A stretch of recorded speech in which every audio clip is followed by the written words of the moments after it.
Hello to everybody on Google Hangouts. We're about to start in the next 6 minutes. So we're a little early to start the broadcast, but feel free to chime in whenever, and we'll share this recording when the event is finished. Thanks.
Hello everyone, if you can start taking your seats please, and if the panelists can make their way to the front and take a seat in the white chairs, that would be great. Thank you.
Ladies and gentlemen, please have your seats. Make your way to the seating area, please.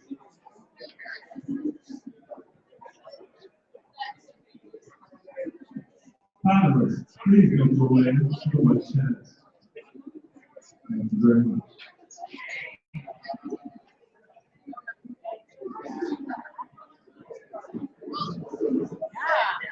Asking some hard questions.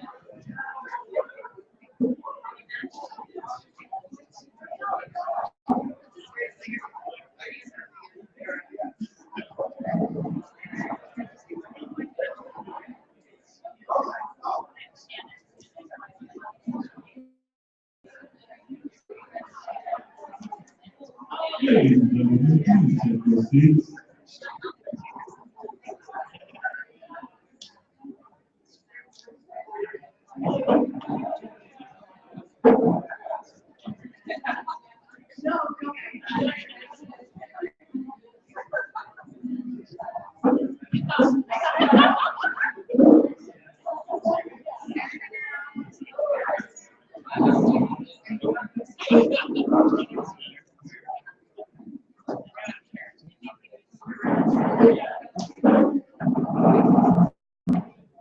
Everybody, thank you for coming. Please make your way to your seats and we can get started.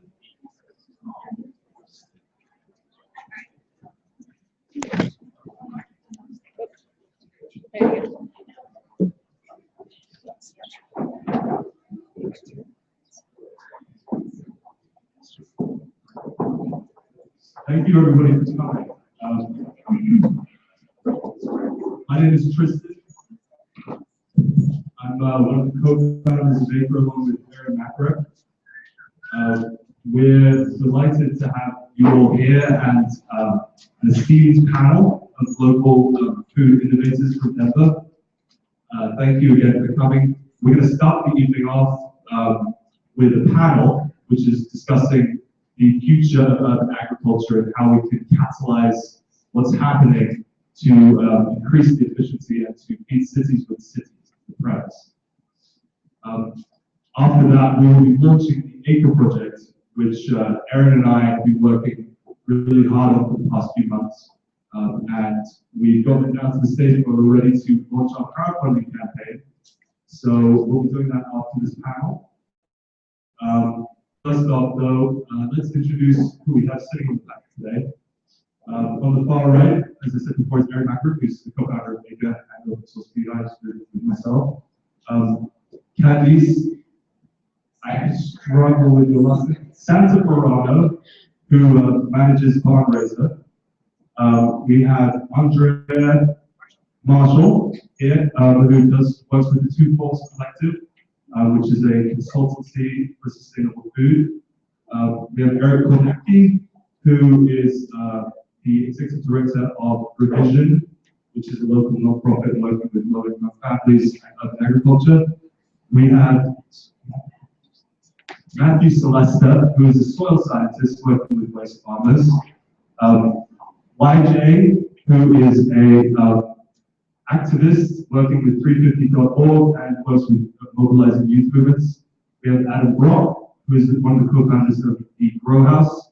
We have Shannon Spurlock, who works with Doug as events coordinator.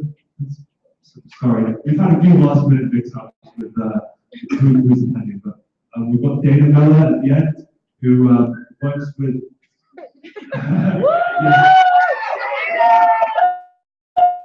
agriculture. And we have Andrew Nowak at the end, who works with Slow Food USA.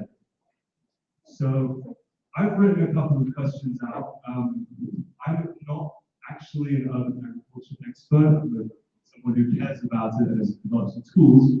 But so what I wanted this panel to kind of be around is more of a public dialogue. I will ask a question to the panel, and then anybody in the audience, if you have a question, please raise your hand up and we'll do like a back and forth.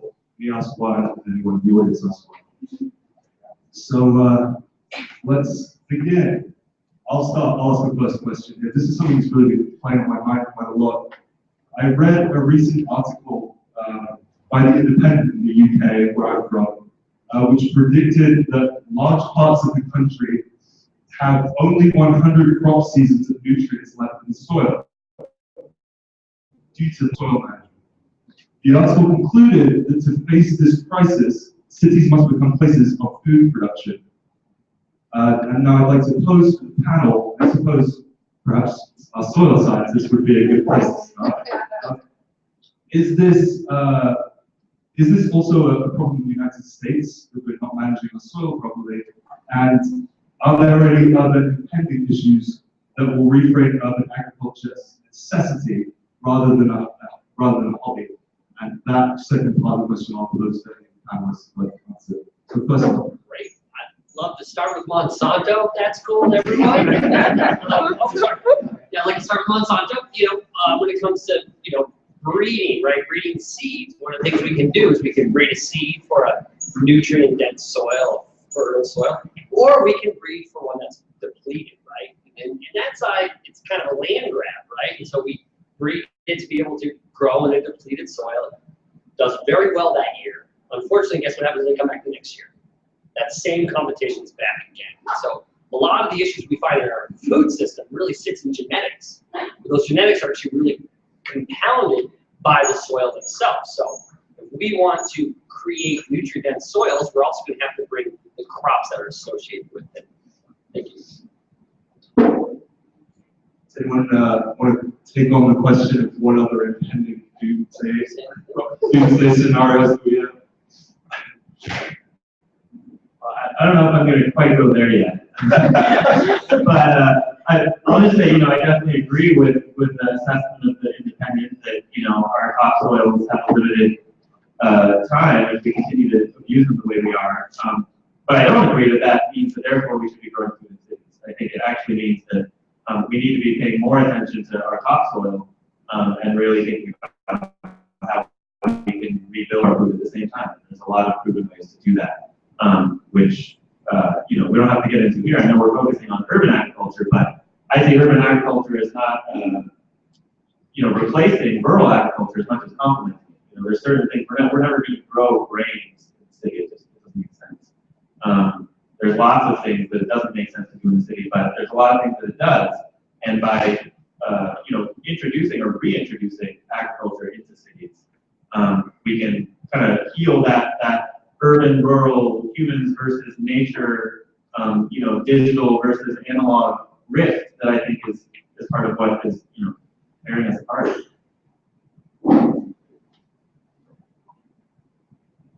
Anyone else with an issue that we think is going to start making urban agriculture more of an essential process than a hobby? Imagine. Yeah, to tackle the second question, as I think urban agriculture is essential for democratizing our food system, and you brought up Monsanto as the first one that you said, but to make sure that everybody has access to good local food that's healthy, and that we know where it comes from is really important. And so, urban ag as one piece of food production is not a hobby, but it's actually essential for making sure that we have agency in our communities. I just want to add on to what Elijah said, Eric from our vision. And I think that both Adam and Elijah make a great point that urban agriculture will never replace rural agriculture. But not only is it important for democratizing our food system, I believe that it's important to have food where we live so that we never lose that connection, that food is the basis of culture and society. And when we just push food production off into the rural communities where so few people live now, it's projected that 80% of people will live in cities by 2050. We've now crossed that divide where over half the world's population lives in the city.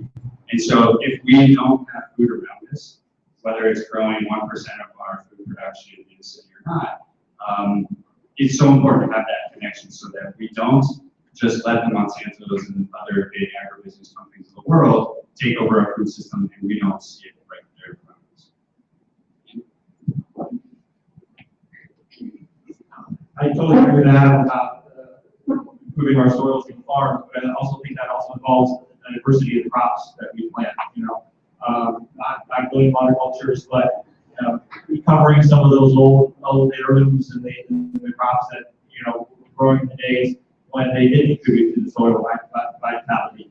And I think one of the advantages of urban agriculture is we can show people what some of that diversity looks like. You know, the small farms, the gardens, the demonstration sites can plant some of those foodstuffs that you don't typically see on a large scale, and expose people to it. So you create the demand for some of these products, and then the farmers will pick up on that and start growing some of these products that will only help the soils and just the diversity overall. I also want to add that I think it's really important. Urban agriculture plays a role as far as maintaining the skill and a knowledge base of how to grow your own food and being able to have your food close by you. And hopefully, I think there's a generational gap for many people of knowing how to grow their own food. And so we're always surrounded by concrete and not by green spaces that often include orchards, fruit trees, gardens, urban farms. And we can even further disconnect from our food source. Thank you. Does anyone in the audience have a question they'd like answered? Yes, sir.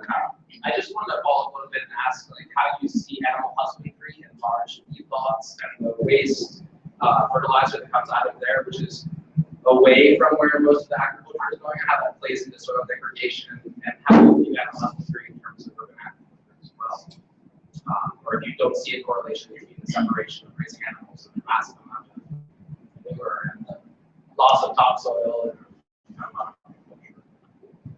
We'd like to take a massive amount of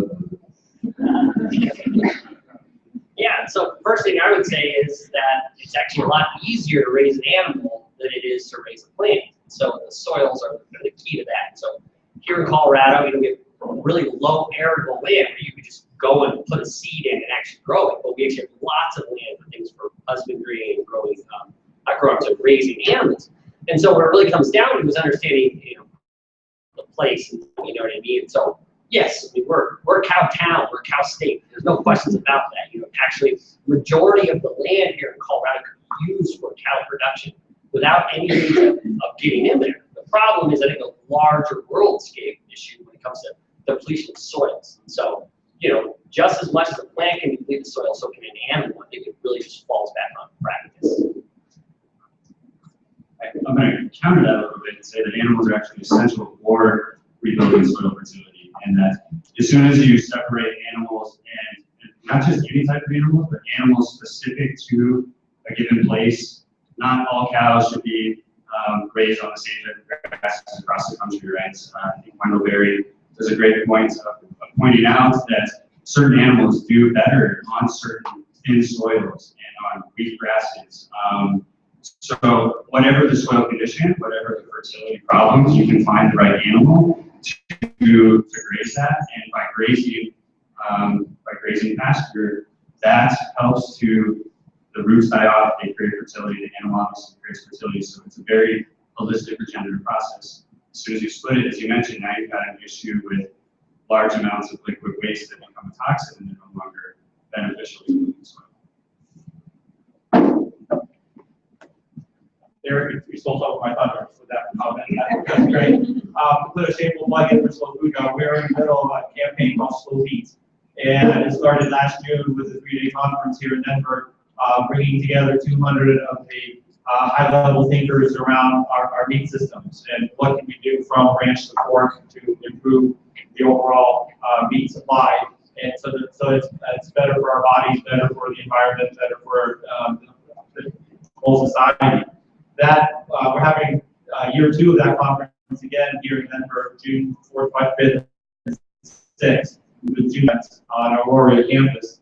And there'll be a big public fair with booths and chefs and producers and a lot of workshops, and you can come and learn and talk about what are some of the current thoughts and processes about how to improve our meat system. So I encourage you to go to Slow Food USA, look up Slow Meat, and attend the conference. It's going to be right here in our backyard.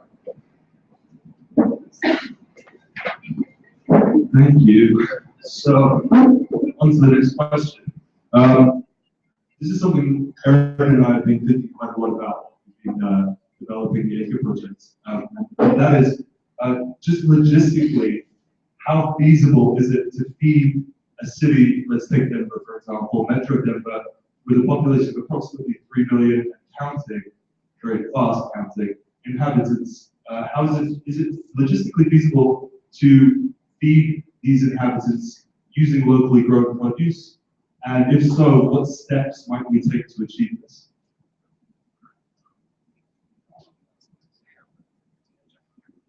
Hi.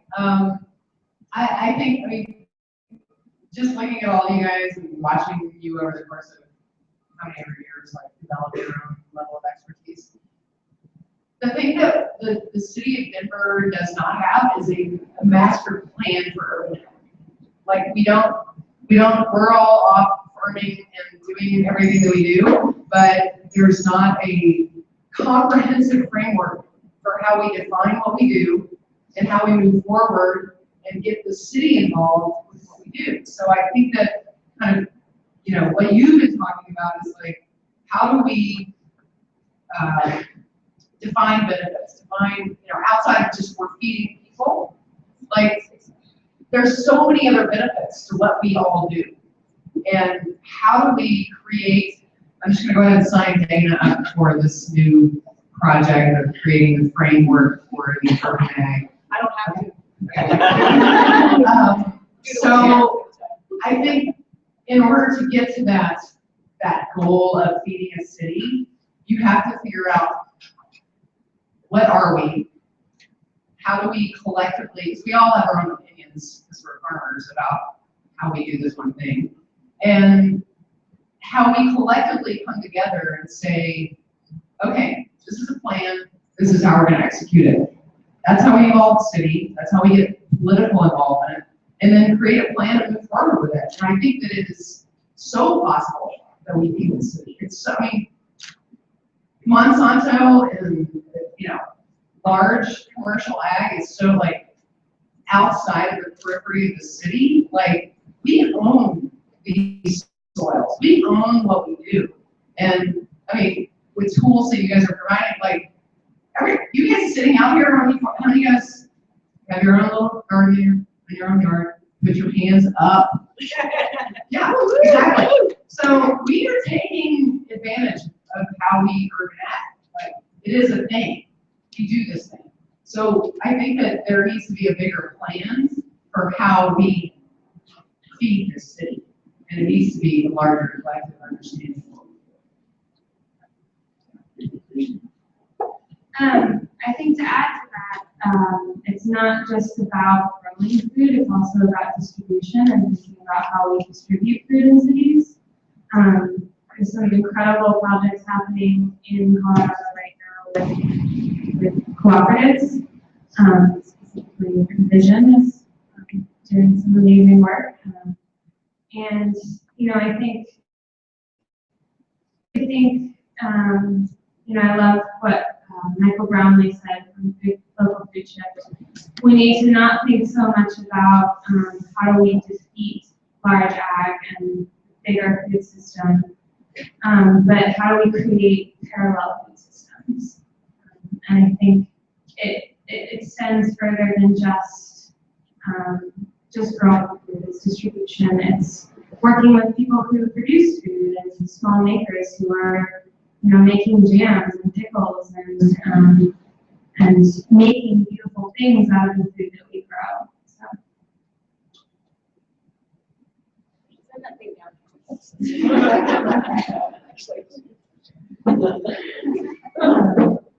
I wanted to give a little update in response to happening with food in the city. And there is some exciting news.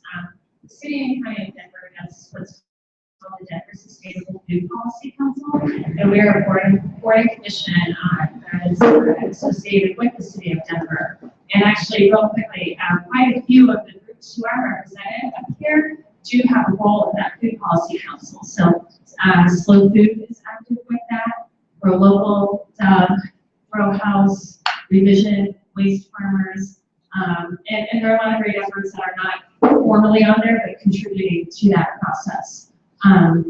So recently we made an ask of the mayor, and we said, there's a lot of great work going on in Denver, and there's some huge assets and things that are being done, but they're all kind of these different pockets. How do we bring them together? How do we have a plan that is a guiding document, that's a roadmap for how Denver should move forward to really build out our food system? And so the city of Denver will be hiring a food systems manager in the very near future, and they are charged, they're tasked with bringing a collective vision together and a roadmap of not just how do we get there, but then also start the steps of implementation. And so if that's something that people here are interested in and you sign in or the tickets or somehow we can reach back out and we start doing community outreach meetings, because everyone's voice is going to be really important for how do we get to that next step for Denver. To tag on to Andrea, I think it also deals a lot with our priorities. You know, we have to look at the existing land that we have. Do we want to build homes on it? Do we want to save it for farms? The water that we have, do we want to frack with it? Do we want to grow food with it? And then the technology that we have. Do we want to grow pot or do we want to grow food? And what is a bigger issue in our society? You know, we got a lot of great assets here in the state. We've got a lot of good infrastructure. Perhaps we're not really directing it in the right direction if we want to feed our people.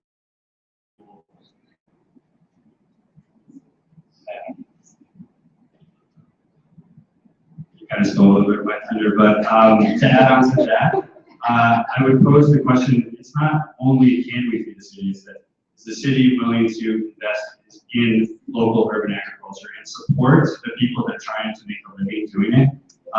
If people can't earn a living growing food to feed their neighbors, we shouldn't even be having a conversation about urban agriculture. And so until people, consumers are willing to spend a little more to support their neighbors and growing the food that's going to feed their community, capacity, all of that, priorities, like that to me is not the issue. We can do it if we want to do it. And then for me personally, more importantly, this is the work of Revision, are the people the most vulnerable, the people that have the least amount of access to food to begin with. They can't afford to eat healthy. Are we going to make sure that they are a priority in that food system that we create, and so that nobody is left out? Because local food should absolutely not be elitist. The act of growing food should not keep somebody in peasant wages. That was a great point, and it leads quite well into the next question. If the audience doesn't mind, I'm just going to jump into my next question rather than ask you. Well, yeah, the next one. So, the next question was, what role does technology, or can technology play in helping us to achieve this? Now, that's something Eric has disappeared. And I've been working on all things. Oh, there it is. We've actually been working on, obviously, these kits that you see here, but additionally to that, one of the things we're working on and that we're going to launch very soon is called the AKER map. And what the AKER map is essentially a public resource that can be edited and updated by the public that can, first of all, log different urban agriculture resources. So I want some chickens, where can I look for chickens? I want to rate how ethical this business is in supplying the chickens. Do they look after the chickens well? Are they taking it for a battery farm? Like, what's going on with that? But additionally to that, we want our users of AKER, so people who are using these kits to grow their own food and are obviously interested in urban agriculture, to become part of a network of food traders within localities. So say, for example, I'm I've got excess carrots. I don't know what to do with my carrots this season. I can buy lots of eggs, look on AKER map, oh, this person's just down the road from me, they do eggs. Maybe they want some carrots. And then you can message them through the AKER map and do little trades, which isn't necessarily going to feed you in the long term, but it can start to get people more acquainted with this idea that trading goods, trading a legitimate form of A, building community, and B, feeding yourself and doing something beyond commercial trading, which we're quite interested. I don't know if you want to talk any more about the shape of that. Sure, I can bring it up actually. Yeah, you want to bring it up? Okay, while Aaron's bringing it up behind me, I'm interested to hear. I'm just going to talk about what I want to talk about because it's all about me. So, as always. So, but this is so exciting. I want to talk to you about math in a major way because there's another conversations around in different arenas about doing something just like that. So let's continue that conversation. That's very exciting. Hey, Holly. Well, one of the things I'd like to suggest when we think about urban agriculture, and this is a way we can figure out technology, and this is like, I'm kind of a simpleton, so I like to keep things really simple in my mind. But the way I look at urban agriculture in our area is into 3 buckets. So you have plant, grow, and share. I'm sorry, let's do plant, grow, and eat. So this is the kinds of projects that you guys are up to today. These are all of the wonderful opportunities to learn about how to grow food through Doug, through Botanic Gardens, through Slow Food Timber. So all those things that allow us to plant, grow, and eat the food that we grow. There's also plant, grow, and share. So there's an opportunity for people who have gardens to be able to donate their excess through produce for pantries, which of course I always bring up wherever I go, and I happen to have some flyers if anybody likes the produce for pantries flyers. But we're encouraging school, community, home gardeners, and urban farmers to grow and donate to their local food pantries. Last year, over 42,000 pounds of food were donated by produce for pantries gardeners to people in need. So, and then there's plant, grow, and sell, which is something we accomplished. Does everybody know about the zoning residential change that we worked on last year?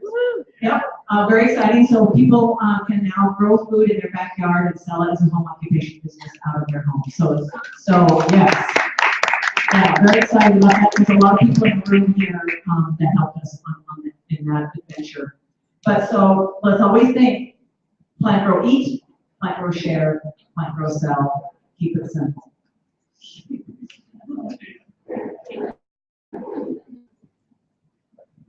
So Aaron right now is adding a resource to the AKER map. The AKER map, if you want to like look it up, it's map.aker.me, and it's very new. We just launched it yesterday. Eventually, you'll be able to put in the address, and it will just move the pin there. But right now, you have to like click on the map of where the pin needs to go, and so you can see you can rate the sustainability, like how sustainable something is. 1.5, the grow house. Sorry? Oh. I hear it more. Yeah, so we're just putting the grow house in right now. You better help me get it. So you can say what kind of supplies you can get there, phone number, etc. It's basically just a publicly accessible pretty map for something very specific. But I hope everyone here can check it out and maybe add some resources that they know care about. And then we can start to get a really nicely populated map. We're going to encourage people all over the world to do this, so we can build local networks and stuff. Just quickly. Oh, audience, question. Anybody have questions from my tweet? Yes, lady in the red dress. So it sounds like an underlying theme tonight is moving from linear thinking to systems thinking.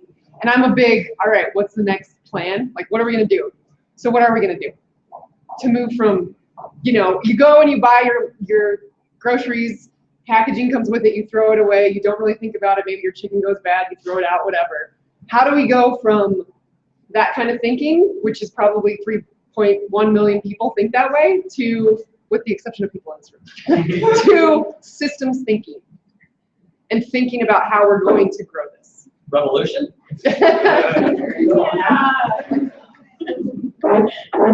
Yeah, I mean, I agree. Ultimately, this is about that paradigm shift, and not just in the way we grow our food, but the way we exchange with each other, our economic system, our way we teach each other, you know, the way we engage with our neighbor and all that stuff. And, you know, there's no simple answer, even if we're just talking about food, but I think the best start is to lead by example, to demonstrate what it looks like in action. And I think that's what all of us are trying to do, and we're always, as systems thinkers, looking for ways that we can do it in a more effective, more paradigm shifting, and bigger and bigger scale and way. And in some cases that looks like you know, reproduction. Sometimes it looks like justice and equity. Sometimes it looks like you know, new economic models or new policies. But in many cases, there's these different ideas start to converge, and you start to form these nodes, and the nodes kind of create a more and more resilient system as they create more and more connections between them. And then, you know, to use, I think it was what you were saying, Eric, or someone, about kind of creating a new system and making the old system obsolete.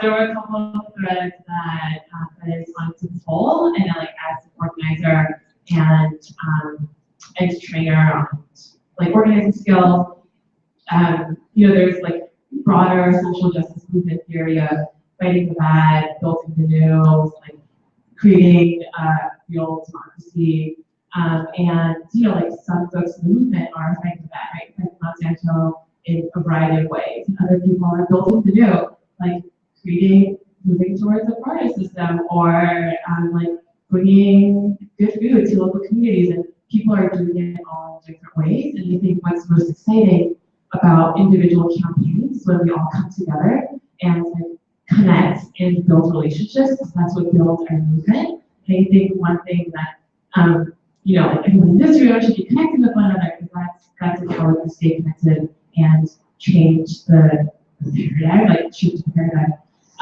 But connecting back to that is another way that we can be connecting with one another and actually building the world that we want to see in a real way.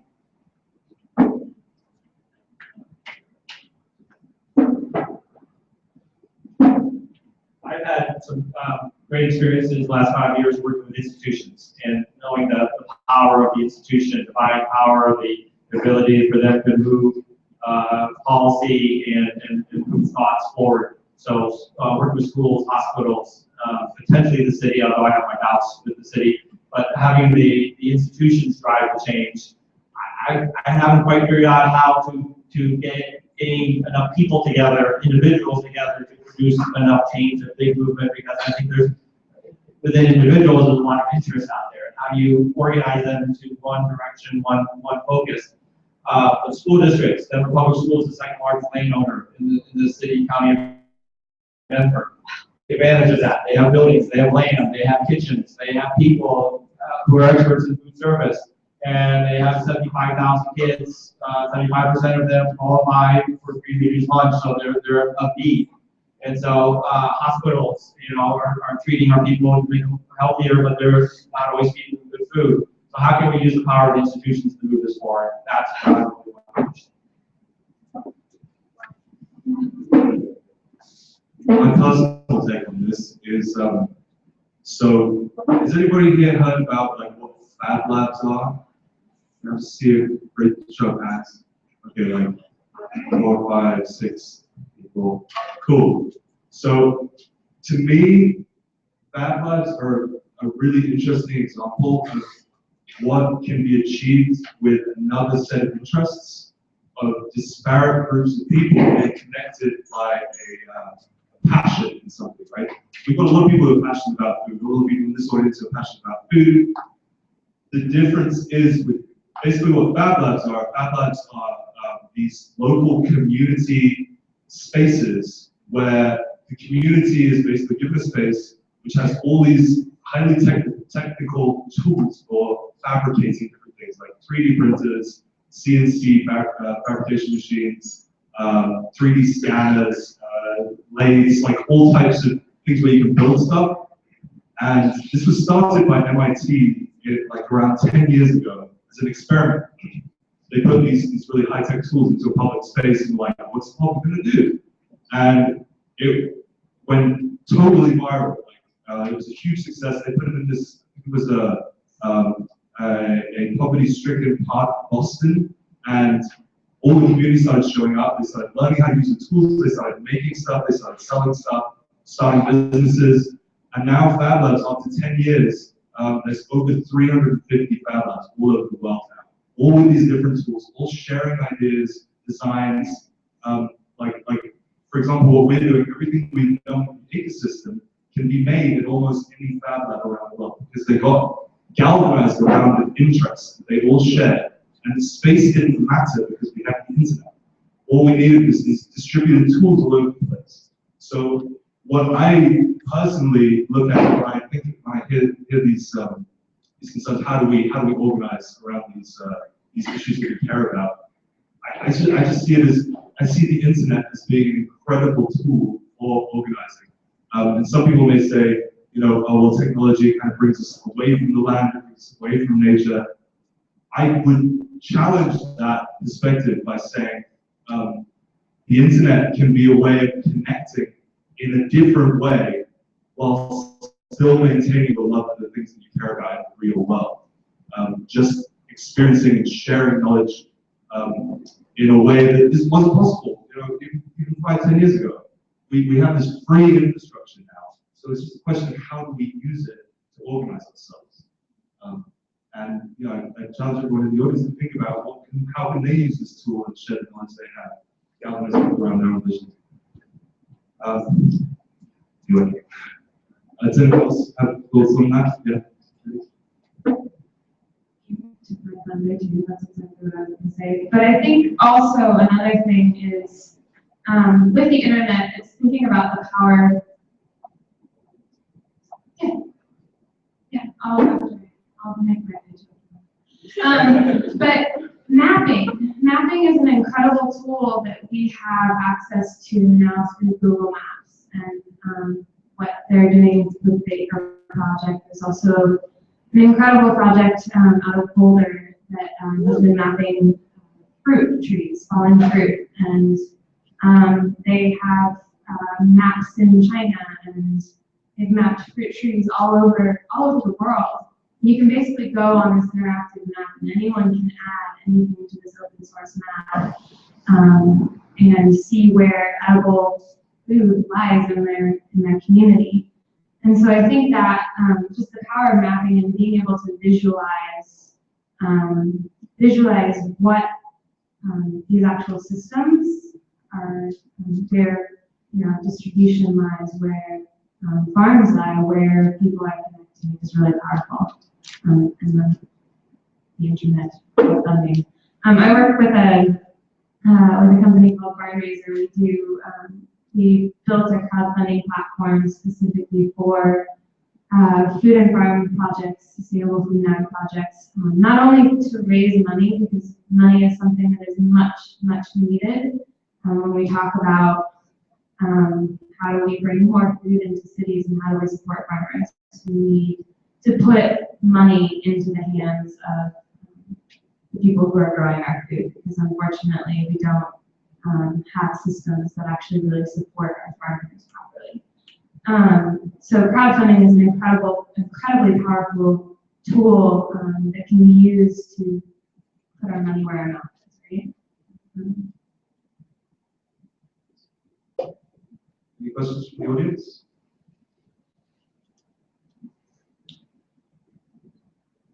Can I tie it together? There were a few things that have been said from the panel so far that I would like to ask a question to kind of tie some of them together. So we're talking about bringing food into low-income areas. We're talking about making sure that people are paying for food, which are not necessarily contrary, because there are plenty of highly funded areas where people make lots of money. But if we want urban homesteading in low-income areas, how can we help grow food in rental properties, basically. Not everybody has a backyard, right? And that's especially more true in lower income areas. So is there a way to help people in crappy little apartments grow their own food? Yeah, thanks for the question.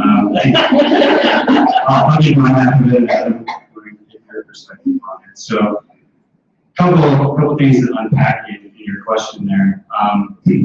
The first, how can we bring food into low-income areas? I'd actually say that first of all, we need to make sure we're growing food in those areas and helping give the skills and the resources and the support to families to grow it themselves and for their communities, as opposed to trying to bring it in.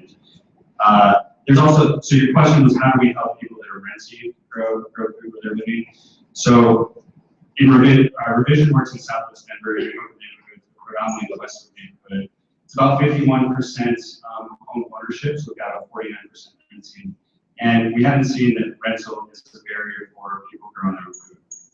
This year we'll have 400 families that are growing food right at their own house.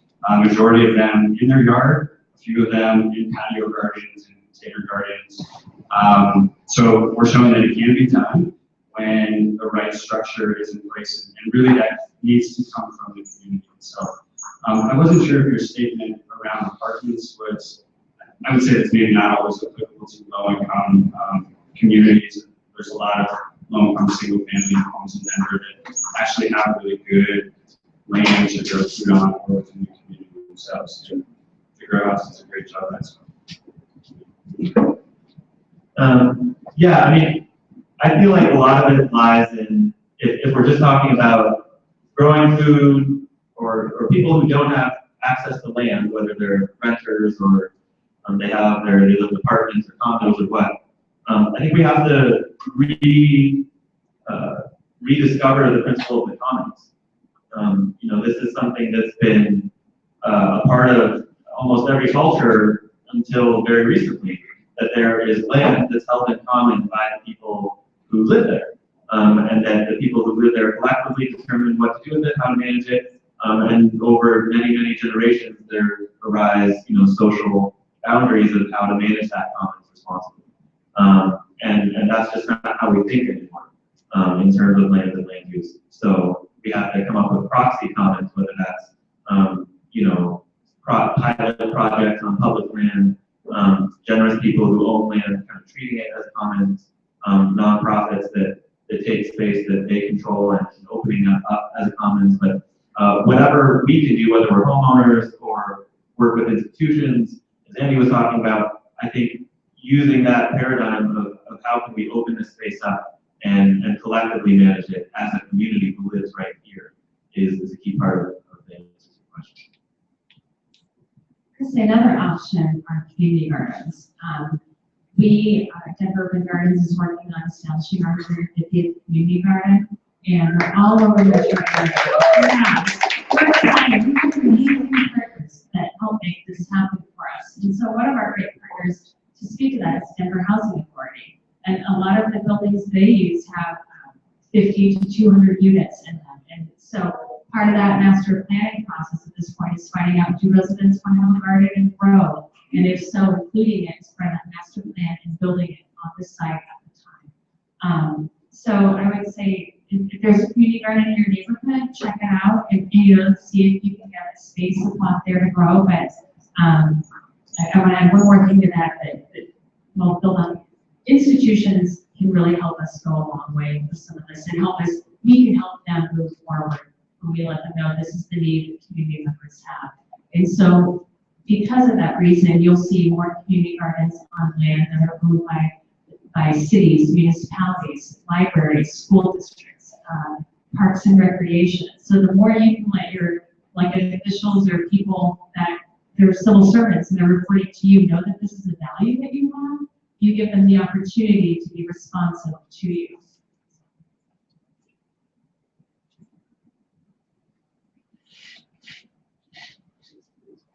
Yeah, and just to add on to that, we've always had this idea about, that little health strip in front of your house, sidewalk, the street. You guys have it? You live on a city block? Most of us live on city block. We don't live in like this is not a high density city here. So that little strip there belongs to the city. We get to maintain it. So we decided that little 8 by 20 parcel that we have, let's just grow some food in it. So the idea is, I don't know, if we could just figure out how to, my idea was like, we live at like between 38 and 44th on Lambda.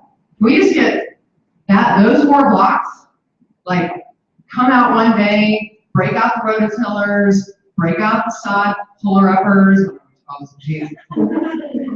and like bring in amended soil. Let's just turn those hell strips into like viable spaces to grow food. We grow more food on that strip to feed a neighbor on the side and a neighbor on the side. If somebody could just create the like curriculum for having that done, and then tying the technology, like, okay, Sunnyside, you got your hub for technology. Like, you can go borrow a shovel, you can go borrow a rototiller, you can go borrow those plants that we make these things with. Like, if there's just this kind of like little shed in every neighborhood, like a library. Yeah, I don't know. I would just challenge, if you guys live in the neighborhood, like, just create a revolution on your block. Just so much food could be shared. You know, somebody's growing chickens.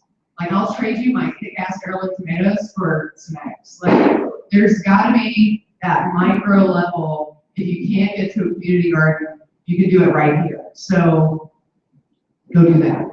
You guys are part of the whole conversation.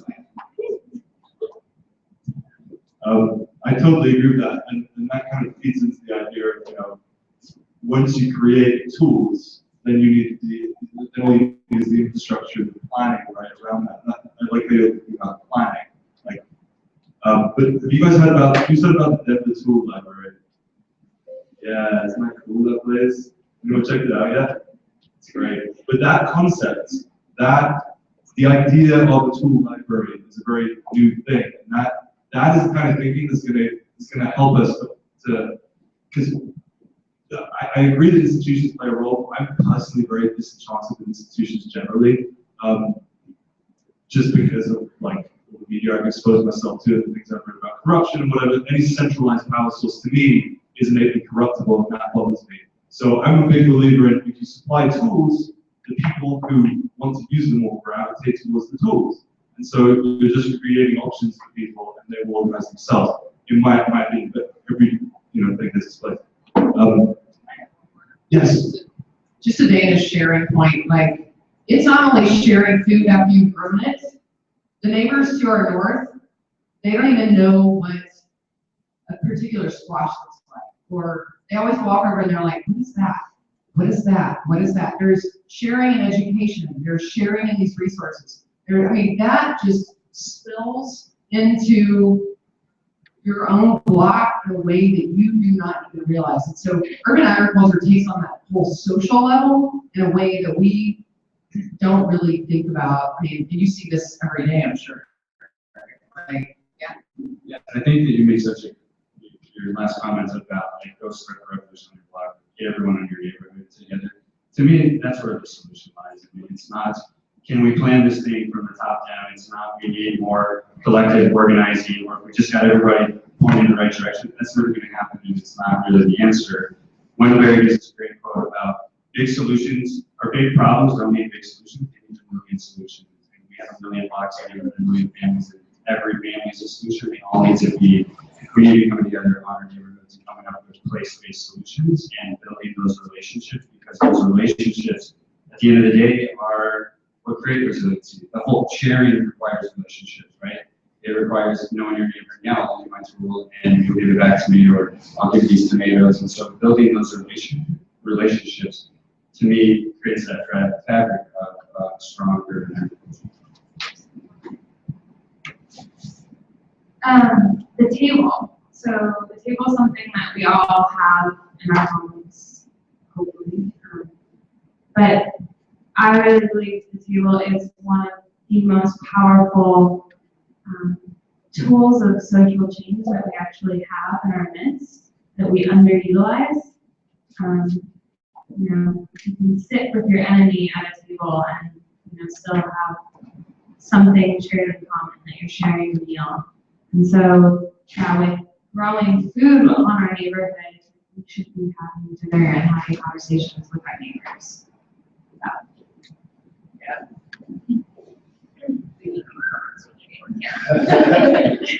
So we've got about 10 minutes left of this side. A question over here? Yeah, good question. Mostly to Andy and anybody else also to what's happened, have you seen some changes in the school in terms of curriculum and young people learning how to garden?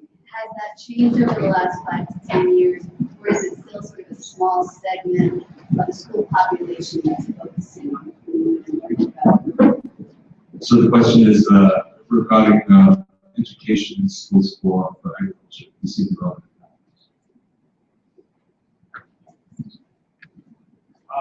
Yeah, we've seen tremendous changes. It's just not within the children's knowledge and skills, but how it trickles up into the higher parts of the institution. Between the two of us, Doug and School Food, I think we're now in 70, 75 school sites in Denver Public Schools. Almost every elementary school has a school garden by now. And the kids are engaged at different levels because it's often volunteer driven, it's often teacher driven, and there are challenges there. But the kids are involved on the ground and with the work growing. A lot of it goes home and starts home gardens, which we're really excited about. You know, that knowledge goes home. Some extra seeds, some extra plants go home, and they want to. You know, the kids ask the parents to plant, and they're not going to say no, so they're going to find ways to grow this food at home. But what I've been really impressed with is how the district sees the kids engaged. They see the enthusiasm, see the excitement, they see the kids eating this food, and it's starting to produce changes elsewhere. Back in 2010, Denver Public Schools, recognizing that the school gardens had this impact, started their scratch cooking program, started salad bars in the cafeteria. Every school in DPS has a salad bar every day. 90% of the food produced in DPS kitchens is now scratch cooked because the kids are more willing to eat it now because I feel because of their experience in the gardens. DPS is dedicating whole acreage of land to grow food for the district, hiring a local farmer to grow that food, and this is organic food that they can't afford to buy through the regular systems, but they can grow it on their own property and then put it into the cafeterias. So it's not just changing the kids' attitudes and their knowledge and their skills, but it's having a bottom-up effect. And what's happening in Denver Public Schools is now happening in Jeffco. The two largest school districts, which represent almost half of the school-age children across the state, are engaged in these activities, which I think is really powerful. I want to highlight a couple really great programs that GPS supports. I know at Bradley Elementary, they put some of the food they grow in the garden to their backpack program for the kids to take home, which is a great way to use that garden service. Kids on their own use, right, and to grow it, sell it, be young entrepreneurs, and take that control of that food. The food will go into the cafeteria. There's so many different ways. There's a lot of strong research that says when kids grow their own food, they're more likely to eat it. So when you give the child that opportunity, you're not changing it. You're not just changing it for one season, right? If you repeat it, you're setting a whole lifetime where they can be part of this conversation and they can make consumer choices about where they spend their money and how they spend their money. I wanted to highlight one more thing. I got so excited about what we were talking about. I forgot but anyway, kids are a really great way to increase healthy food access. There's a bit of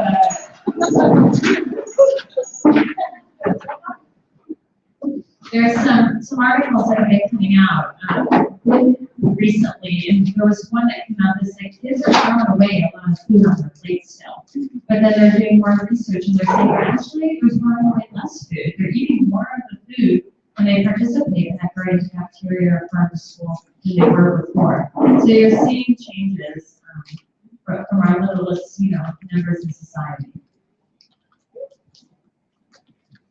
Just because we've only got a few minutes left, I want to ask a question that feeds quite nicely out of that, which is, so personally, I've noticed as a millennial, I guess, that's our generation, that there's a snowballing interest, it seems, in urban agriculture and participating in food production. And maybe that's a result of all the horrible documentaries we've been coming out about food. Maybe it's a result of us, I don't know, just becoming more enlightened by the availability of information. So my question, which I'm going to start off with why today as an organizer, is how do we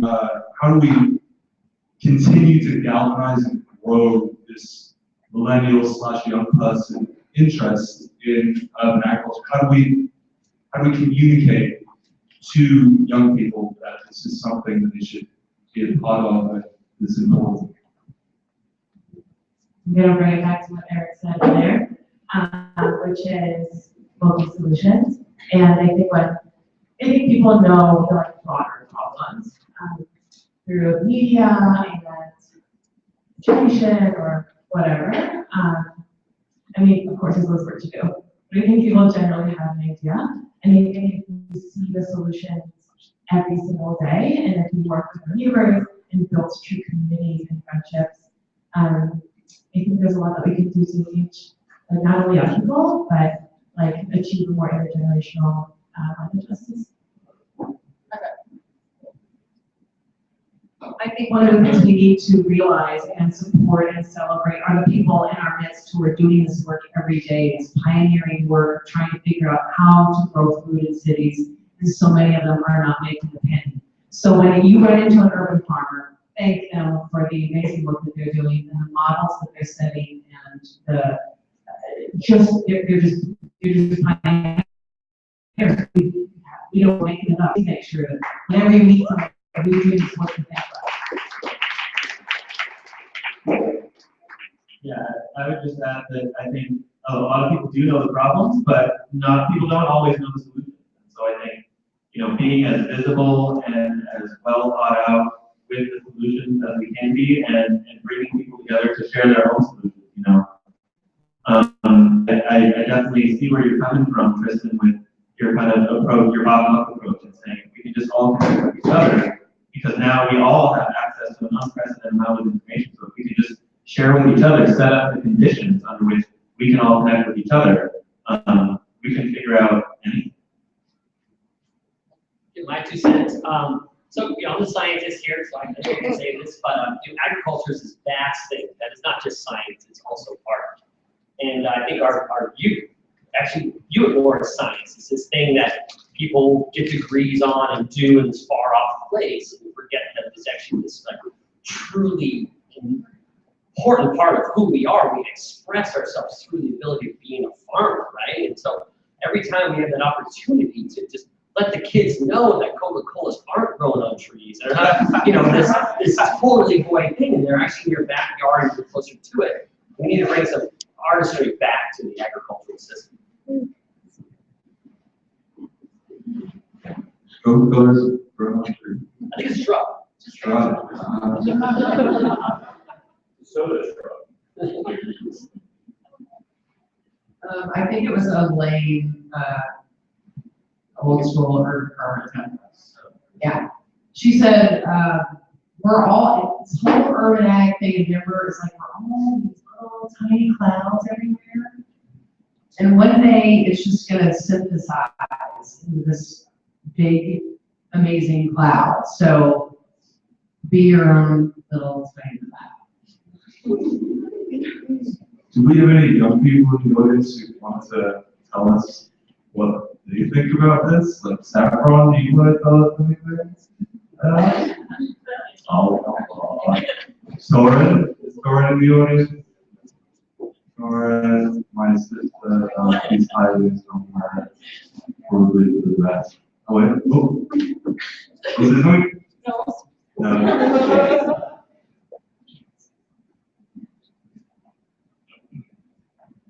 So I really love what you said about bringing the art back into agriculture. But I also think, we often forget that the word culture comes from agriculture, which is a conversation we're having today. And culture was sort of created out of people planting roots in one place. And so, how we kind of bring that meaning of culture back centered around agriculture, but maybe it's art. I don't know. My kind of takeaway from all of this, we're all kind of getting at this idea that the system is broken because now our human knowledge or capacity to learn and do like the ability to splice genes out of a fish and put it in a tomato, right? It's mind blowing. Our knowledge has far outgrown our wisdom. To ask the question, should we do that? What are the consequences of it? What are the consequences of doing something in the lab and turning out in nature without fully understanding it? And to me, that's part of the solution. I think it's at art, it's a relationship, it's at place-based, is that wisdom has to be part of the solution. We don't need more knowledge to solve our realities. We actually need to get back to the wisdom, the practices, and the principles that sustain our culture and our civilization for thousands and hundreds of thousands of years. We've kind of gone off track, and we need to get back to the true trajectory. Thank you, everybody. That was a really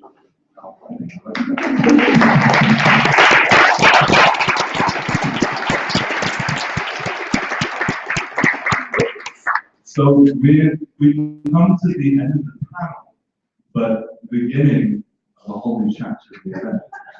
But let's put a bookmark in it, eh? Like my metaphors there. Let's put a bookmark in it for 5 minutes because I need to go to the blue. And we just need to make the chat quickly. But we're going to start off the next chapter with a video, which I was slaving away at until about 4 in the morning this morning. So I'd appreciate it if you stay to watch it. And hopefully you like it. But yeah, let's reconvene at 10 past, so 10 minutes, grab a drink, go to the loo. Where's the loo? The loo is out back in the left. Sorry, toilet.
in the meantime, we're trying to organization to just better people they don't know what they would do. Basically, to raise that. So we created a this term on Saturday, and we're now building it. So it's actually the site we just bought. Yeah.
Hello, everybody.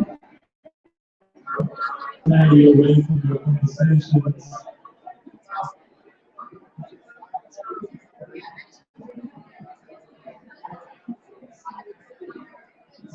If we can all start reconvening again, through the video and talk about start making the way over, and we'll start in a couple minutes.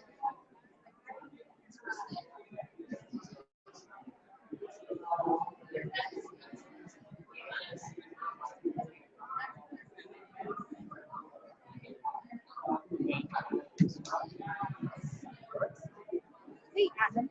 I'm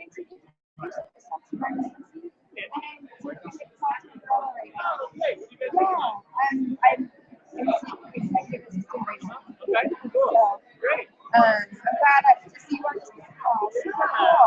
Yeah. But I don't know much about the program. I'll come by. It's really interesting.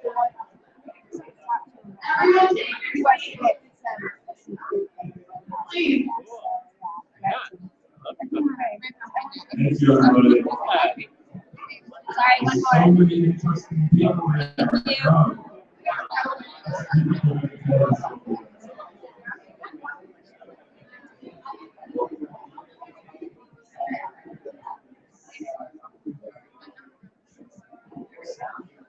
We don't know this.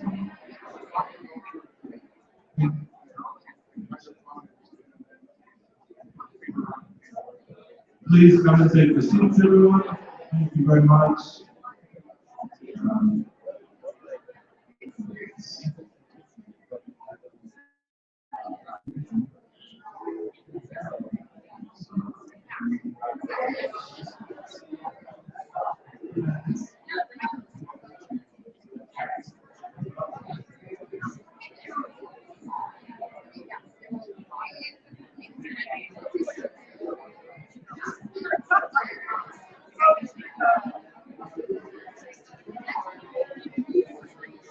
Few minutes and we'll be showing you.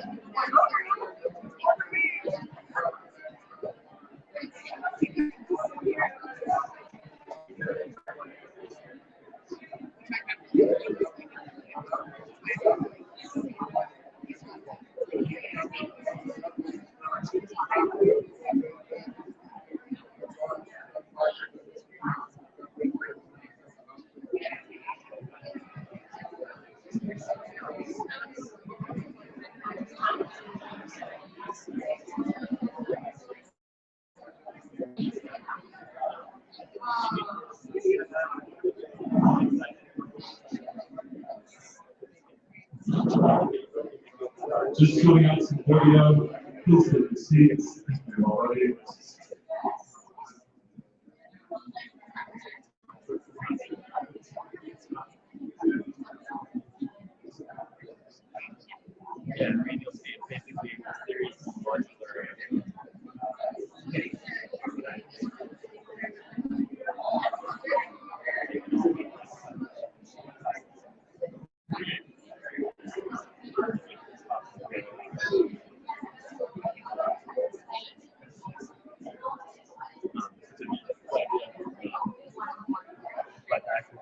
Hey, Austin, will you film the introduction and then turn it off during the video and then turn it back on?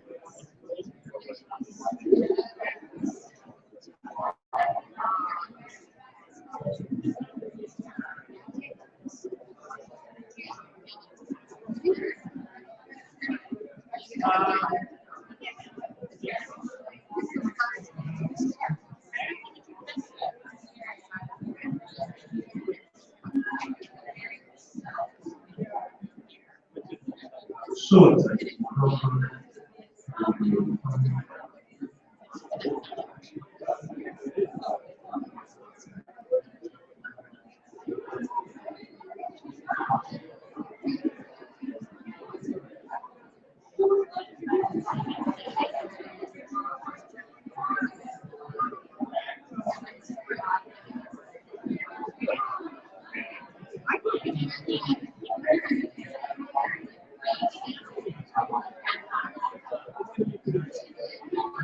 Okay, we have audio. Great. So, we're about to talk about and launch the AKER project. Just so everybody knows, if they'd like to give us all of their information, we have two clipboards to go around. If you want to keep updated on our work, Aaron's going to hand them around. Just put your name and your email address in. So tonight is what's known as the soft launch of our crowdfunding campaign, which means we're showing it to everyone in this room, but we're not like pushing it out into the interwebs yet. We're going to do that on Monday. So what we'd love to do is to show you guys the video. If you are interested in contributing to our project, we have two computers in the back there, which both have our Indiegogo page up. So the kids that you see around, ones on the balcony, a couple are in here, these are all urban homesteading kits, which are all made out of single sheet plywood, actually by a chap named Scott at Housefish. Scott, where are you? Hey, and so these are all made locally, and anything that's purchased off the campaign will be made by Scott just down the road. Literally, you could probably hit a rock with this building if he was stronger. But this is our campaign, and this is the video that I was up until early hours this morning making. And I'd love to share it with you guys. And here we go. It all started with an idea. What if anyone in the world can download the tools to create their own art and bring them out of work? What if the technology to do this was available in any city?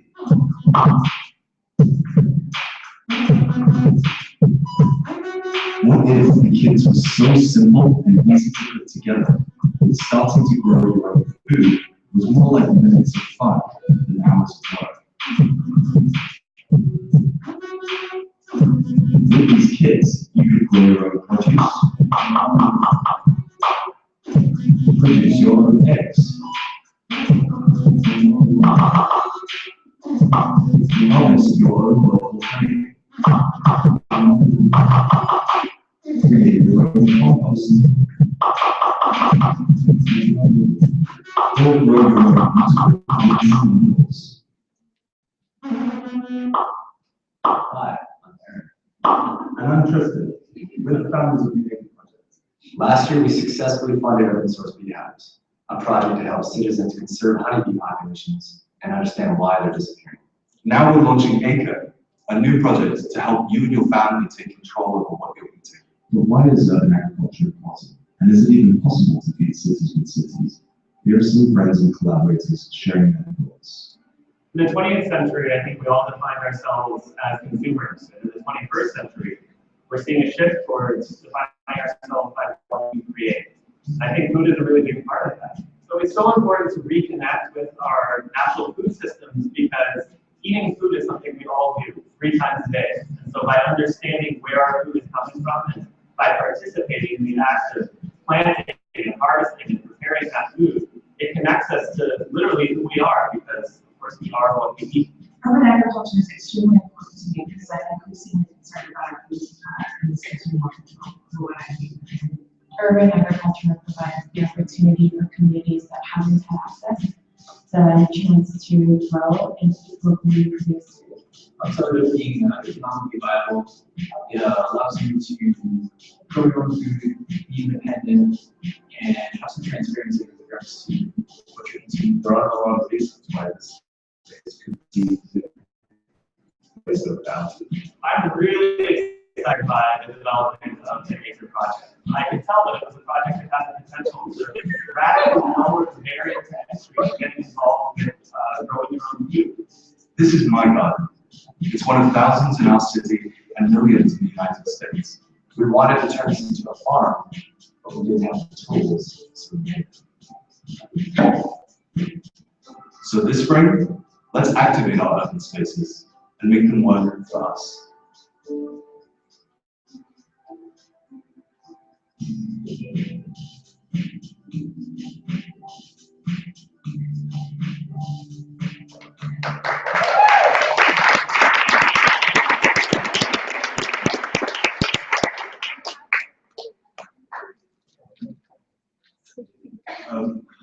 Maybe it's a bit dark.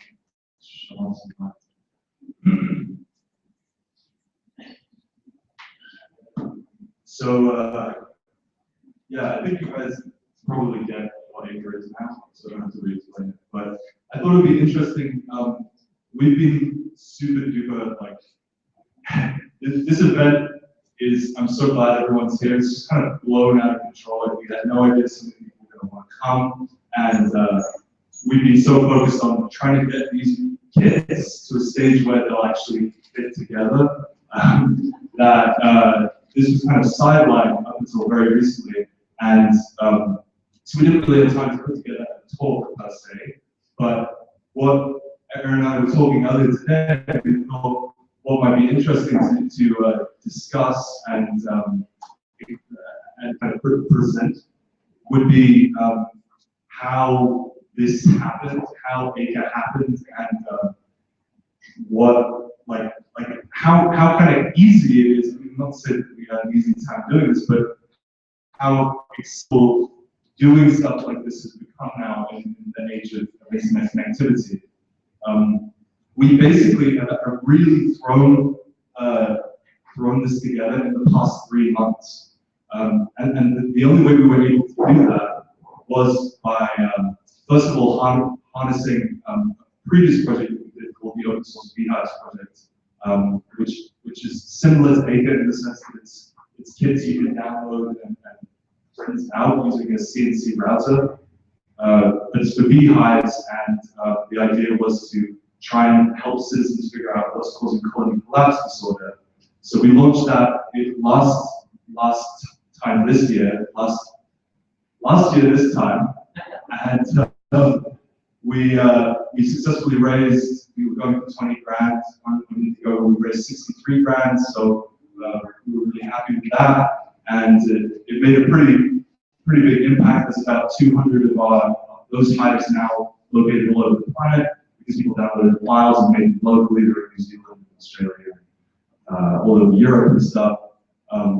So we jumped off of that and put out this call to our networks, being like, hey, we want to move now into something that's a bit more, a bit broader, which is urban agriculture, this idea of growing food in cities. Can we apply the same design concept to growing food? And some really crazy guys kind of responded to this call and were like, yeah, we want to help you guys make that. We have some skills in 3D design. We have a little bit of experience in farming or an interest in agriculture. And so about 6 guys we ended up kind of talking to, and we threw some ideas at them. We created some kind of formats for them to start uploading designs, and we reviewed the designs. That's what's great about modern era with those technology guys. You can iterate new designs really fast. So before it used to take years to develop a really simple product. Now we've done these 6 in the past 3 months, and they're pretty much ready to go. I mean, we've got grow grid here, we've got the chicken coop back there, we've got the grow grid we're calling it, which is the stackable plant bed, beehive and stuff. So all these things have been created really fast and can be downloaded anywhere. So what the crowdfunding campaign is trying to do is essentially kind of prove the business model that people want these kits. They want to purchase them. They also want to download them themselves, and to make this kind of design, like these efficient, space efficient, accessible to people on a global scale. So if you're interested in participating and using these kits, we very much encourage you to go on our Indiegogo campaign and purchase one through us, purchase the designs through us, and help to kind of give the project some momentum now moving forwards. And like I said, there's 2 computers in the back there. I don't know if everyone's anything. I feel like I've been talking a lot. I'm interested to see, like, can somebody tell or describe to us what they think we're doing? Can you describe what you see that? What is this product about? Because I'm interested in like, how this is coming across. I think you made me realize that it's possible for me to have a compost pile on my deck, in my little alley in my city street. I'm really sad that I don't compost. And I want a compost. Okay, so it looks like it stacks up and will fit on my back. So we're taking spaces that are normally used for this kind of thing, and we're repurposing them so that everybody can participate in this process of transforming the cities, right? I think there's more to the idea. I think someone else gives more of a response. Yeah. You custom-made all these captions and help people produce whatever, and you sell the kits. You're trying to make them super accessible. Yeah. So there's something where you can buy Yeah. I love comparing. There's a lot of people that love to do this. They don't have tools or skills to just go or the time to go to like Home Depot or wherever pilots to put it together. So that's part of the idea. It's just so simple to do this. I want to say one more try before I say because I think the bigger vision is. Yeah. I actually have a question. Describing designs, they're all open to the public, so they can be modded and open source created and really build it out bigger. That's exactly right. So that's the hard of it for me, and I know Tristan cares a lot about this too. These kits are not at a final state; they're prototypes, right? We rapidly testing these things with the help of people. It's kind of like dating, right? Like you were in a relationship with a manufacturer. we were trying to make it work, everyone was unhappy, nobody wanted to say it, and it fell apart, right? Maybe you found a spot. Saffron, is that she's still there. But the little girl, her dad is like one of the heroes of this project. He just fits so perfectly with what we're doing, and he's helped us quickly test and just we step in. So that's this vision for how humanity in this time can work together, like people who see the problem, who step up and then see what they have, so we can all kind of innovate solutions. Nobody owns that.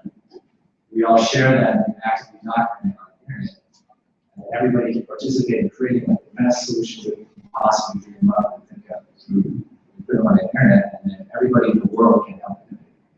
So that's the vision for the project. Don't consider these final form. We need your help. If you want to go on our forums, you can give us design update ideas, and we'll improve them. And in the next round, we'll just get better and better. And one thing I don't want to neglect is that we have an archive that's painted. Stephanie Sprint, Stephanie, raise your hand. We have a silent auction going on right now, so it's painted at Beehive. So if you want to bid on that, you can take that home. We'll give it a nice sort of.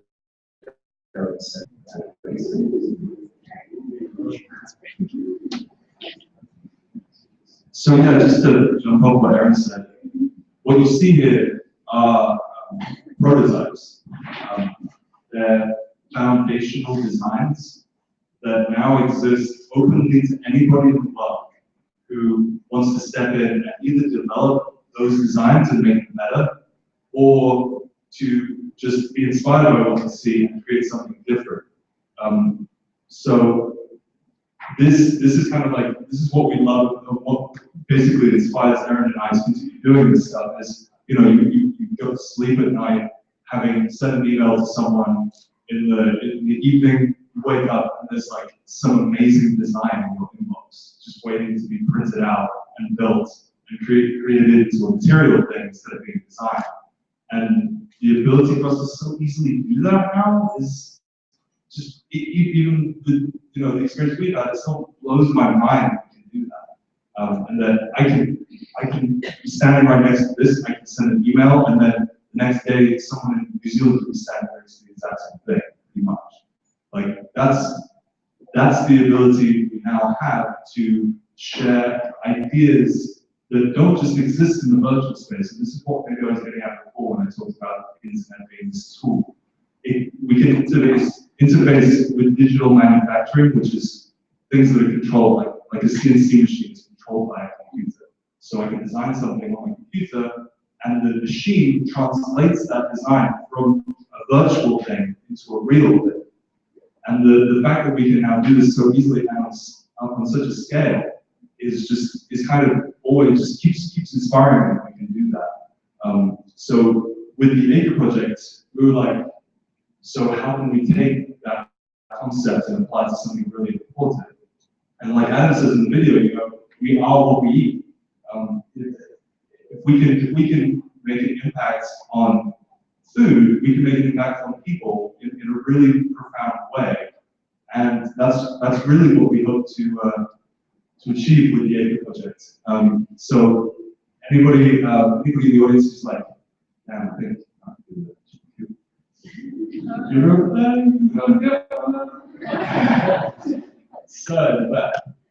So we got the boxes. How do you envision the soil and the seeds? Where are they coming from? What is the selection of soil and seeds? I guess that's, like I said, so the AKER map we were showing before, the AKER map is kind of our, yeah, it's kind of, it's a bit messy right now, but imagine you get your kit and you're like, oh, okay, where the hell do we get soil and seeds? You log into the AKER map and you can see peer-reviewed resources for where you could get the best seeds that are non-GMO seeds, or that from a business that's environmentally minded, or the same with bees, the same with any types of, you know, we've got other agricultural supplies out there, like miscellaneous stuff. But we want to build this out so that you can, you know, we don't just give you the kit and have that to do hands hanging around with ankles. You actually know where to go next to figure out the next step. How do I grow my food? How do I actually make food for myself? The great head man in the back. He's messed up. It's designed more 4x8 plywood sheet, or you require different sizes, or they all the same 4x8? That's a really good question. That's another thing we like about standardization is a good tag along to digital design. So it's one thing to have digital design, but if you need like 5 sheets of wood to make your design, it's going to cost you a lot of money to make the design. So what we've gone to great lengths to achieve is each of these kits is a single sheet of wood. So it's a 4x8 panel of plywood that is very much standardized in most parts of the world. You can just buy one sheet of material and then half an hour on a CNC router, and you have your kit. It all slots together, no screws or glues. The only extra thing you really need is for the chicken feed, you need some chicken wire and some staples. But apart from that, they assemble themselves without that extra stuff. And it's, Does AKER connect people to CNC routers? I know it, but Can you repeat the question? Oh, does AKER connect people to CNC routers? Okay, so there are people who don't want to buy the kits from us, so they want to figure out how to make it, right? There's a lot of work that we can do to try and bridge that gap so people have the skills to learn skills to operate a CNC router. But people who are already working on this, some of the projects are Wiki House. They actually make houses out of plywood. And they've created a global network, so you can go log onto their website and find a local router shop. You can go and either hire them to make it for you, or you can go in and take classes and what have you, and you can make it yourself. So democratizing the technology, that's one important. I have another question for you guys. So we have about 6 kits right now, but we have a really solid team with a lot of skills. So if we could make something else, what would you guys want to see? We could make another kit. Like for example, this guy's making a compost cube.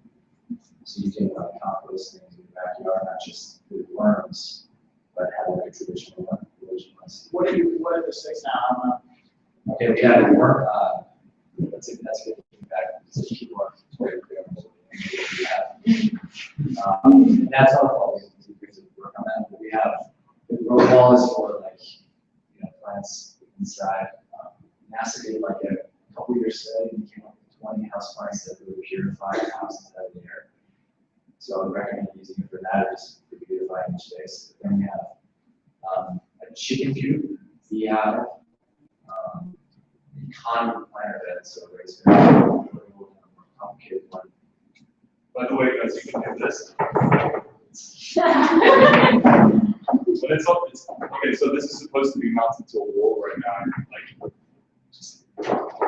You can set each of these modules comes out, and you can normally it would be mounted, so this wouldn't be a problem, but you can sit on their own, or you can stack them in the kit, and it can hang anywhere in your house on the wall, or outdoors on the wall. And the whole thing like locks together without screws or glues or anything like that. So these are kind of the things we're going for. Are there any questions about the AKER kit that you guys want to know? Because I'm sure, like, so that. Yeah, my question is, being made out of plywood, or are you guys concerned about this stuff warping and not fitting together well, and then, like, it seems like water in it? Yeah, so that's one of the, that's one of the things we need the local community to help us figure out. Right? What's the best sheet material we can use? Yeah. Right now, this is a birch that's got exterior, so it's made to stand outside. It also has non-toxic glue, so no added degree of formaldehyde. We also work with a company in Kansas City, and they're recycling plastic to make sheets, and they have like a lot of government contracts. So plastic, it's recycled. That's kind of good. I don't know the embodied energy of doing that, but we're thinking along those lines. But also, we want the global community to office figure out what are the best sheet materials we can get. Some people are growing mushrooms and then forming sheets out of that. That's exactly. So, like, that's the great thing about standardization. Again, it's like plywood is the current standard by sheet material, but that doesn't mean it's going to be that way forever. Like Aaron just said, there are people developing recycled plastics. So you just basically take this plastic, you pulverize it into small particles, you melt it and compress it, and then you've got a 4x8 sheet material that's being recycled from waste. So there's, and that will not degrade like plywood does. Same with mycelium. Mycelium is basically, mushrooms. What do you call it? I'm just going to say mushrooms, my brain's not working, so I'm super tired. But they make sheet materials out of mushrooms that you can see and see out just like plywood. And that will biodegrade, but it's totally sustainable. You can regrow it. And there's all sorts of new materials that are going to be coming out that are cheaper and more sustainable. We can start to fabricate these exact same kits out of because it's standardized. That's the great thing about standardization. So actually, start in the back because you had your hand up before. How long does it take SCNC router to make something like this at 4x8 plywood? So it depends on the complexity of the kit. This I think takes, stop here. Stop it, colors definitely. But it's been 17 minutes or so. It depends on the kit. Chicken coop I think takes a bit longer. So that defines the price, really, is how long it takes to cut. So that's one of the things that I'm most proud about this project is that working with Revision, we have like a simplified design, and we can make those simple raised beds in about 6 minutes. And the material costs of what they are would be 2 per sheet though. So we can make a really affordable raised plant bed and distribute it below families who are non-profit partnership. So yeah, okay, so we have on our campaign page, if you buy one of the grow squares, as we call it, we donate one too. We'll match that through Revision. Revision will replace it with a local family. Is that clear? So maybe just quickly go through specifics of the campaign, and if you guys aren't interested in necessarily purchasing a kit, one of the things that would help the project a lot is if you sign up to the mailing list, which is going around that sheet of paper, we're going to be sending out email on Monday, and if you could just share it, because everybody here is interested in food, we know people are interested in food, and if you could share it to your networks of people who might be interested in the project, that would be hugely valuable to us. And one thing I wanted to say actually before the end of this is that there's a band playing at the end. Who said this even yet? Adam's band, Adam Gordon's band, they're called Sea of Eyes, and they are incredible. Adam is the vocalist, and he's helped organize the DJ and also linked us with the person who runs the space. And they're going to be playing, I think, just outside in about probably 5 minutes if I can keep talking for 5 minutes. But they're going to be playing out there, and Adam's got an incredible voice. I highly recommend you guys stay and listen. The band was very talented. But just before I sidetrack myself, we are, our campaign is live on Indiegogo, and if you sign up to that list, we'll send it to you guys, and that would be a big help if you could just even share it with the network. Sure. So I got boxes, and then I want to choose, more complete production I can. So what I want to give no more than 5 vegetables to grow.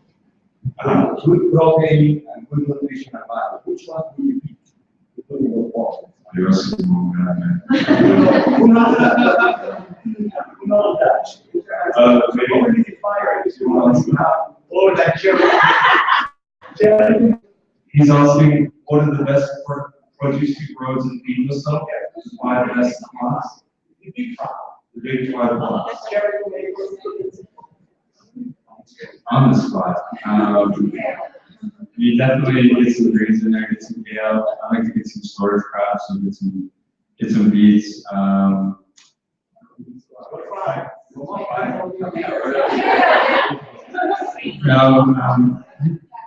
Broccoli is terrible. It takes up so much space. You guys want to go Italian? I mean, personally, I like to go to chilies and tomatoes. I like to go to some water, but that's my diet.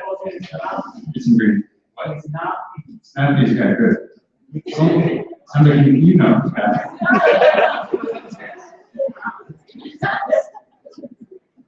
So I think that's basically what we had to say. The point that I really want to communicate, two questions. Before those questions, to end the presentation, I guess. First of all, just look us up online. If you go, you can find a campaign page. The website is www.aker.me. You can link to the campaign from there. But the thing that we really want to communicate, and the thing that we hope to have inspired to some degree in some of you, or if not all of you, is that it's not that hard to do this stuff. Like, we're not engineers. I always say this, like, we're not engineers. We're not like genius people by any means. We're just people who give a crap and understand certain things pretty well. We apply the things we understand to the things we give a crap. And that's really what makes the difference. It's like, I know a lot of people in the room do the exact same thing in their own way, but it's like, I just can't really explain in enough intensity how great of a tool the internet is for scaling the change you want to see in the world. Like a digital design, like I keep going on about, it's just a really powerful concept to me. And to Aaron as well, and we both feel that way. So think about maybe how could you use this amazing tool that we have for free at the end of our phone, whenever we need it. How can you use that to scale an idea you have that could create a positive change in the world, and how can you support the ideas of other people who are doing the same thing? Thank you. And yes, Dan. Just two things. I don't know where the sign-up sheet went. Just make sure. Do we know what the sign-up sheet is? There's one now. Like, can we keep sending it around? Thank you. And the other question that Aaron had was, Aaron had asked what her idea would be for something to make it this way. And this is certainly not now, but in the future when we have hundreds and hundreds of people that are growing food in their backyards and selling them out of their front yards, how about like making some really cool farms? Okay,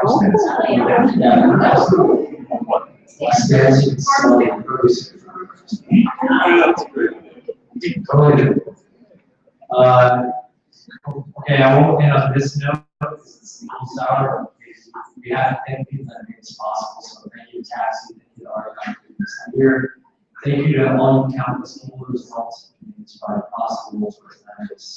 Thanks to Tristan for doing Sherry for making this possible. Thank you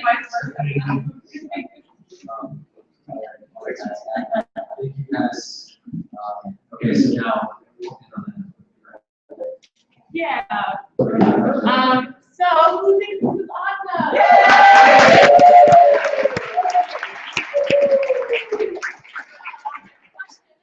What is your fundraising goal? Okay. Thanks to Steve. We want to hit 30,000. This is a soft contract. We want to get 30% on that 30,000 before we go into we have some press.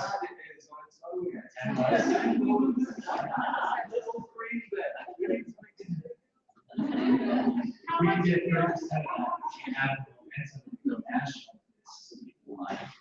This is kind of outside. Yeah, the other thing is we're not great salespeople. We make tools and we hope that people want them. So we hope we want them and we hope that people. How much average should we give if we can? Well, that's a tough question. You can, there's a number of perks on the bottom, so you can go from anywhere from $5 to $5,000. $5,000 would be like basically we give you access access to our whole design team to make a new product that you would like to see in your garden. We send it to you, and then we host it for everyone else to download around the world. But there's loads of perks in between. I think the grow grid is like 250. The planter is like 100. The chicken coop's like 350 or something. I mean, we got really good fabrication prices from Scott, Shannon's husband, who's amazing. So I thoroughly recommend taking advantage of these pretty low prices. For we've done comparisons to similar products that are available commercially, like on Google and stuff, and on Amazon, and we fly quite significantly under most of those. So keep that in consideration if you're thinking of starting growing stuff this spring. Consider this potentially as a system you might want to get involved in. And yeah, I mean, again, I'm not selling, so I don't even like pushing things on anyone. I just want to let you know they're there and to encourage you to please find Star Trek show. Sorry, I don't really know. Since you're talking to a Denver crowd about a Denver producer, is there a way to bypass the shipping costs and go with local pickups? That would be a good selling point. Yeah, that's it. See, it's selling. That's a great thing. So the question was, we have like under here there are sales, shipping costs. So for anybody who lives in Denver, those shipping costs would essentially be eliminated if you can go and pick them up on Scott. Keep that in mind when you're looking at these prices, that you don't have to consider that extra cost, which is about, I think it's on average it's about $50. So that's $50 less. Good point. So any more questions? Anyone have a question?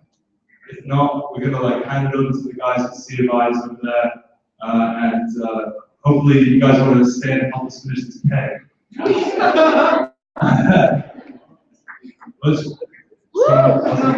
Okay, that's the presentation, guys. Thank you very much.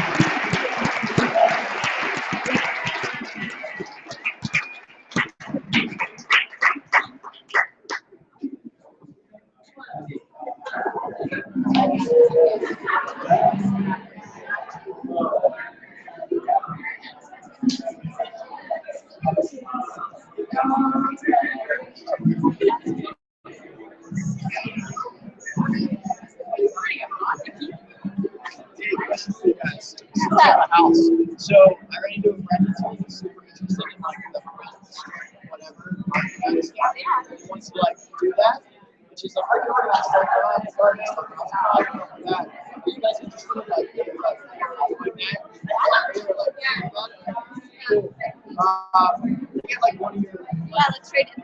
Yeah, she'll like figure it out. My neighborhood would like eat that shit up. Like this is what we do, and they'd be like, oh yeah, like we have a spot later to our house that I can see from half of the year. So we have to take right now. I have it. Like, do you guys use it next door? So it's a neighborhood app? Like, it's like, you can use specific neighborhood? Come on there.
So, this next song, the music behind the technology,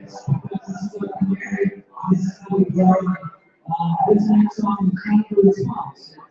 It's very relevant, it's all back now. We all live in the environments and we're trying to figure out, where our society is in. And this is the evening where we allow our times. This is something that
Bring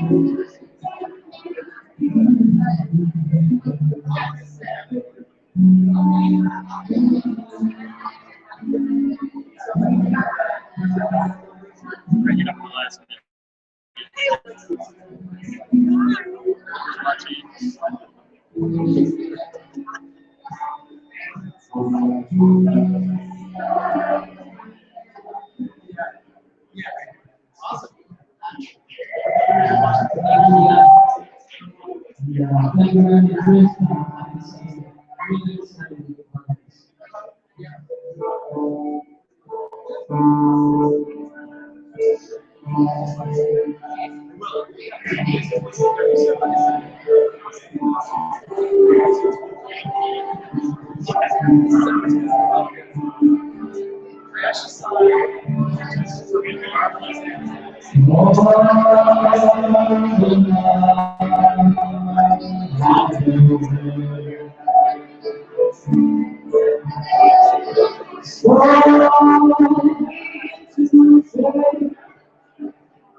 Thank you very much. So right now we're just going to set up, and the next song, the last song we're actually doing, it's called All the Places. It's, you know, the lyrics are really practically called this.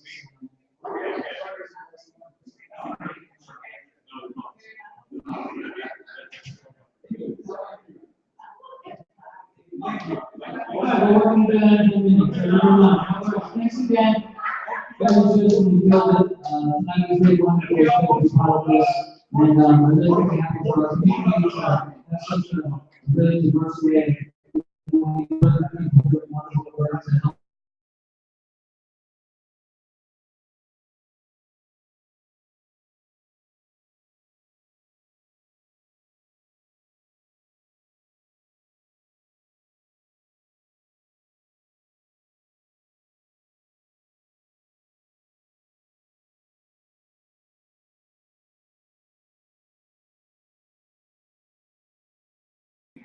I can't say, I'm sorry.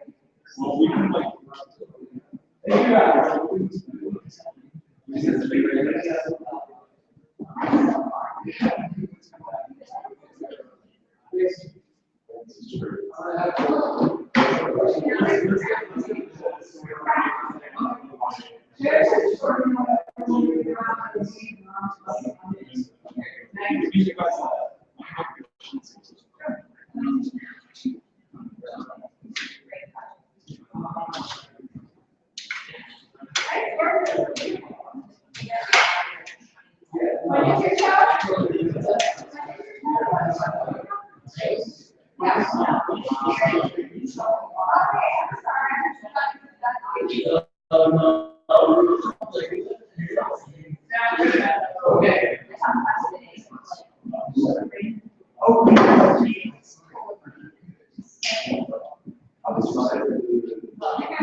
We're going to shut this one. All of us.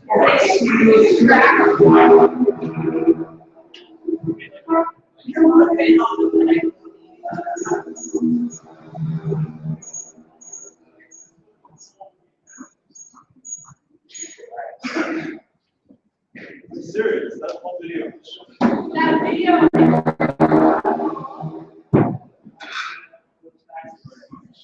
Yeah, and also your initial AKER video had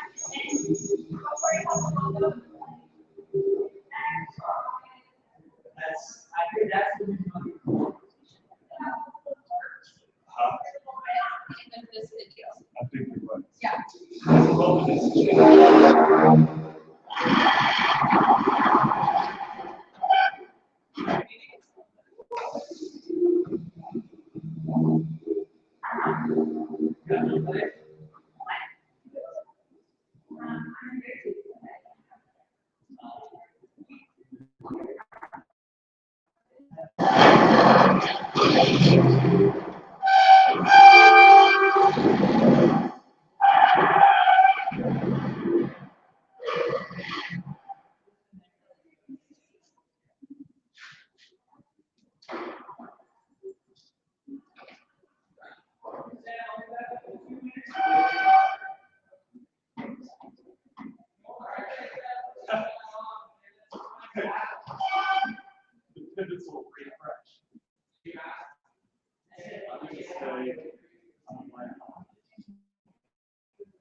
Who's watching?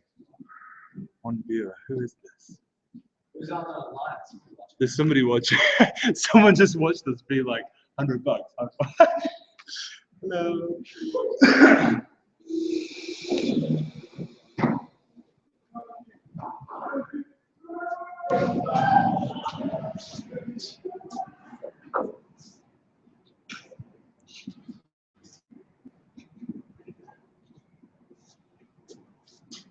I don't know. She's great.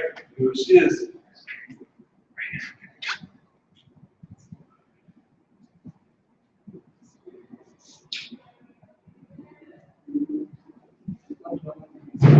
So we go get kids out there.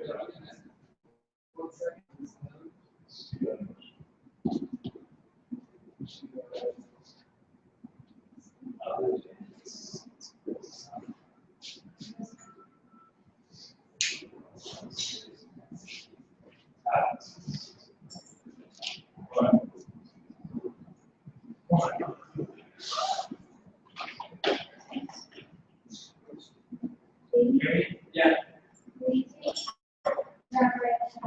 I'm gonna bring the